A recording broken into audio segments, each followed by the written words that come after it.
Welcome to our KPC Daily Devotional. We're reading in the Screwtape Letters by C.S. Lewis. These are letters about Christian life from the perspective of a middle management devil in the bureaucracy of hell, writing to his nephew, a junior tempter in the field, about how to manage his patient, a young man who has become a Christian.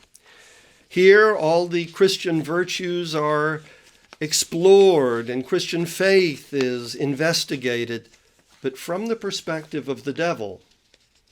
And it yields a very powerful insight for us as to what it means to believe and to follow Jesus Christ. The Screwtape Letters. Letter 10. My dear Wormwood, I was delighted to hear from Tweez that your patient has made some very desirable new acquaintances, and that you seem to have used this event in a really promising manner. I gather that the middle-aged married couple who called at his office are just the sort of people we want him to know: rich, smart, superficially intellectual, and brightly skeptical about everything in the world. I gather they're even vaguely pacifist, not on moral grounds, but from an ingrained habit of belittling anything that concerns the great mass of their fellow men, and from a dash of purely fashionable and literary communism.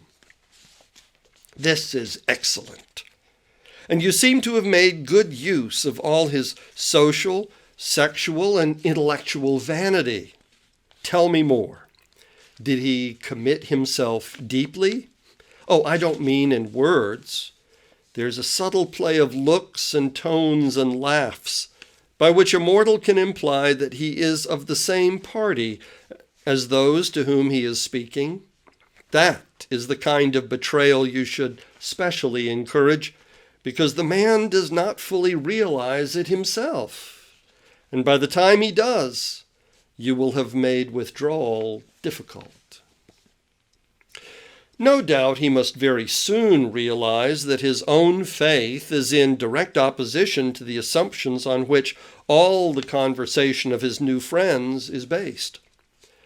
I don't think that matters much, provided that you can persuade him to postpone any open acknowledgement of the fact, and this, with the aid of shame, pride, modesty, and vanity, that will be easy to do. As long as the postponement lasts, he will be in a false position. He'll be silent when he ought to speak, and laugh when he ought to be silent. He will assume, at first only by his manner, but eventually by his words, all sorts of cynical and skeptical attitudes which are not really his. But if you play him well, they may become his. All mortals tend to turn into the thing they are pretending to be. This is elementary. The real question is how to prepare for the enemy's counterattack.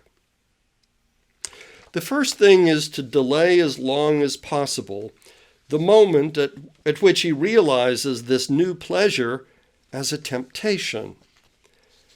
Since the enemy's servants have been preaching about the world as one of the great standard temptations for 2,000 years, this might seem difficult to do.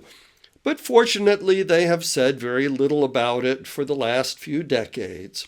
In modern Christian writings, though I see much, indeed more than I like, about mammon, I see few of the old warnings about worldly vanities, the choice of friends, and the value of time. All that your patient would probably classify as Puritanism. And may I remark in passing that the value we have given to that word is one of the really solid triumphs of the last 100 years. By it, we rescue annually thousands of humans from temperance, chastity, and sobriety of life. Sooner or later, however, the real nature of his new friends must become clear to him, and then your tactics must depend on the patient's intelligence. If he is a big enough fool, you can get him to realize the character of the friends only while they're absent. Their presence can be made to sweep away all criticism. If this succeeds, he can be induced to live, as I've known many humans live, for quite long periods, two parallel lives. He'll not only appear to be, but will actually be a different man in each of the circles he frequents. Failing this, there's a subtler and more entertaining method. He can be made to take a positive pleasure in the perception that the two sides of his life are inconsistent. This is done by exploiting his vanity. He can be taught to enjoy kneeling beside the grocer on Sunday just because he remembers that the grocer could not possibly understand the urbane and mocking world which he inhabited on Saturday evening. And contrariwise, to enjoy the bawdy and blasphemy over the coffee with these admirable friends, all the more because he is aware of a deeper spiritual world within him which they cannot understand. You see the idea. The worldly friends touch him on one side and the grocer on the other, and he is the complete, balanced, complex man who sees round them all. Thus, while being permanently treacherous to at least two sets of people, he will feel, instead of shame, a continual undercurrent of self-satisfaction. Finally, if all else fails, you can persuade him, in defiance of conscience, to continue the new acquaintance on the ground that he is, in some unspecified way, doing these people good by the mere fact of drinking their cocktails and laughing at their jokes, and that to cease to do so would be, priggish or intolerant and, of course, puritanical. Meanwhile, you will, of course, take the obvious precaution of seeing that this new development induces him to spend more than he can afford and to neglect his work and his mother. Her jealousy and alarm and his increasing evasiveness or rudeness would be invaluable for the aggravation of the domestic tension. Your affectionate uncle, Screwtape. I wish you a good day. Goodbye.